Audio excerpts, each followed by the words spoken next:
Day ভর্তি ভাত রান্না করে রাস্তার মধ্যে ফেলে দিলেন। তাদের ধারণা ছিল মুসলমান খাবারের বড় সম্মান করে। ইসলামের নবী খাবার পরে গেলে সেই খাবারগুলি তুইলা খাইতেন। কথা বলেন না?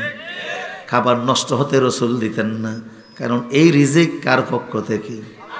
বলুন না কার পক্ষ থেকে? লা ইয়াতির রিজকা ইল্লা বিকুওয়াতিন, শক্তির বিনিময়ে রিজিক আসে না। যদি শক্তির বিনিময়ে রিজিক আসতো তাহলে শকুন কোনোদিন না খেয়ে থাকতো না। কথা বলেন ঠিক কি না? শক্তির বিনিময়ে আসে না, রিস্ক সম্মান করে। রসুল খাবার নষ্ট হতে দিতেন না। হুজুর বলতেন যে খাবারটা পড়ে গেছে উঠিয়ে খাও, দস্তরখানায় বসে খাও, কুল বিয়ামিনিকা, ডান হাতে খাও, কুল সাম্মিল্লাহ, আল্লাহর নামে খাও, কুল মিম্মা ইয়ালিকা, নিজের সামনের থেকে খাও। এই দেশের গ্রামে গ্রামে ঘরে ঘরে প্রত্যেকটা বাড়িতে বাড়িতে এখন ইসলামের জন্য জীবন দিবে এমন অনুসারী আছে না নাই? বরং এ দেশের মানুষ এখন ঐক্য হয়ে গেছে, শত্রুকে বন্ধুকে চিনে ফেলেছে। এদেশের মানুষ বুঝতে পেরেছে কিছু সংখ্যক লোকেরা আমাদেরকে সুন্দর সুন্দর কথা বলে বিপদগামী করতেছিল। আসলে আমরা বুঝে ফেলেছি ইসলাম ছাড়া শান্তি আমাদেরকে কেউ দিতে পারবে না।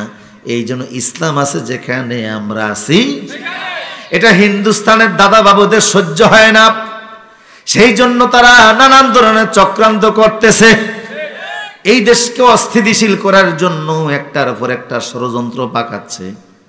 কিন্তু আমরা যদি ঐক্য হই তাদের কোনো ষড়যন্ত্র আমাদেরকে পিছপা হতে দিবে না, আমাদেরকে দাবিয়ে রাখতে পারবে না। আমাদের মিশন চূড়ান্ত জায়গায় পৌঁছবে। কথা বলেন ঠিক কিনা? ডক্টর মোহাম্মদ ইউনূস সাহেবের সরকারকে বলছি, বিপদ থেকে বাঁচার জন্য দরকার দোয়া ইউনূস, দেশের লিগা দরকার ছিল ডক্টর ইউনূস। ঠিক কিনা বলেন? ভদ্র মানুষ, জেন্টেল মানুষ, শিক্ষক মানুষ, ওনাকে বলছি হিন্দুস্তানের সাথে আমাদের এত সম্পর্কের দরকার নাই। যারা আমাদেরকে ফানি দিয়ে কষ্ট দেয়, বন্যার সৃষ্টি করে, ওদের সাথে এত বন্ধুত্বের দরকার নাই। প্রতিবেশী কোনো দেশের সাথে তাদের সম্পর্ক ভালো না, তবে তাদের নাকানি সুবানি খাওয়ানো যাবে যদি কয়েকটা সিদ্ধান্ত গ্রহণ করা হয়। এক নাম্বার হলো হিন্দুস্তানের সাথে সকল প্রকার বাণিজ্যিক সম্পর্ক ছিন্ন করতে হবে।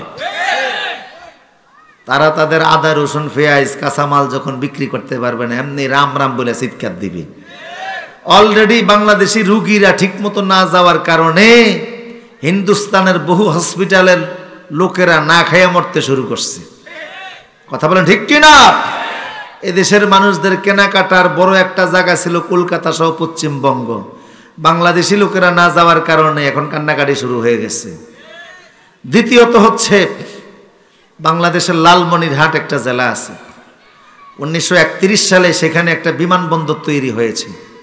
ওই বিমানবন্দরটা যদি পুনরায় চালু করা হয় তাহলে ভারতে সেভেন সিস্টার্সকে অতিক্রম করতে মাত্র 18 মাইল, বেশি লাগবে না।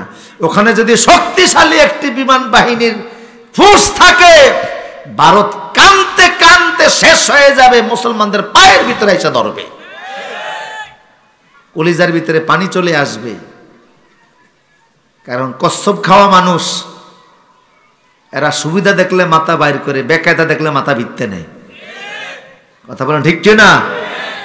ইখতিয়ার উদ্দিন মোহাম্মদ বখতিয়ার খেলজি যখন এসেছিলেন, মাত্র 18 জন মুসলমান 17 জন মুসলমানকে নিয়ে একটা তাকবীর দিয়েছিলেন, লক্ষণ সান্ডা পালিয়ে চলে গেছে। আবার কয়েকশো বছর পরে যখন শাহজালাল এসে একটা তাকবীর দিলেন, গৌর গোবিন্দরা তখনও পালিয়ে গেছে। কথা বলেন ঠিক কিনা? শাহজালালকে আসতে সে বাধা দিয়েছিল, সুরমা নদীর চলাচল বন্ধ করে দিল। কারামতে আউলে হাক্কুন, আল্লাহর ওলিদের কারামত সত্য। নদী পার হওয়ার জন্য জায়নামাজ বিছিয়ে দিলেন, নৌকার মতো করে জায়নামাজ নদীটা পার করে এপারে নিয়ে আসলো। রাস্তা যেন ক্রস করতে না পারেন, ডেক ভর্তি ভাত রান্না করে রাস্তার মধ্যে ফেলে দিলেন। তাদের ধারণা ছিল মুসলমান খাবারের বড় সম্মান করে। ইসলামের নবী খাবার পরে গেলে সেই খাবারগুলি তুইলা খাইতেন। কথা বলেন না? খাবার নষ্ট হতে রসুল দিতেন না, কারণ এই রিজিক কার পক্ষ থেকে? বলুন না কার পক্ষ থেকে? লা ইয়াতির রিজকা ইল্লা বিকুওয়াতিন, শক্তির বিনিময়ে রিজিক আসে না। যদি শক্তির বিনিময়ে রিজিক আসতো তাহলে শকুন কোনোদিন না খেয়ে থাকতো না। কথা বলেন ঠিক কি না? শক্তির বিনিময়ে আসে না, রিস্ক সম্মান করা। রাসূল খাবার নষ্ট হতে দিতেন না। হুজুর বলতেন যে খাবারটা পড়ে গেছে উঠিয়ে খাও, দস্তরখানায় বসে খাও, কুল বিয়ামিনিকা, ডান হাতে খাও, কুল সাম্মিল্লাহ, আল্লাহর নামে খাও, কুল মিম্মা ইয়ালিকা, নিজের সামনের থেকে খাও।